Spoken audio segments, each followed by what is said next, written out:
Good morning. Today I'm south of Sydney in the Royal National Park, and today I'm going to be doing the walk from Audley to Uloola Falls, and then down to Karloo Pools, and then finishing at Heathcote. I'm starting my walk on the Robertson's roundabout track, and then from there I'm following the Uloola track,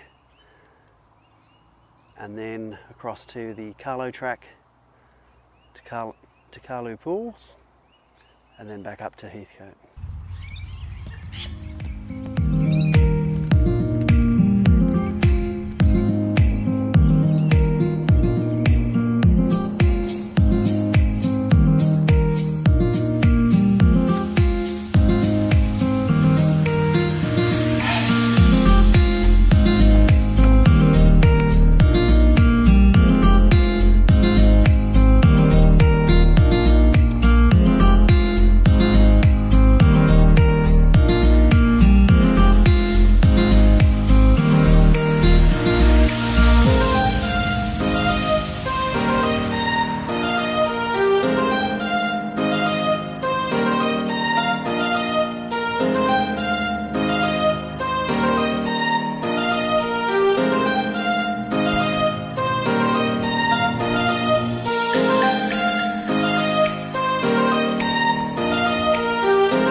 Well, I've just made it back to the road and just heading towards Heathcote train station now. So this is the end of my walk. That was an excellent walk, really good. Nice to get out on a short day walk around the Royal National Park. So thanks for joining me, and I'll see you next time.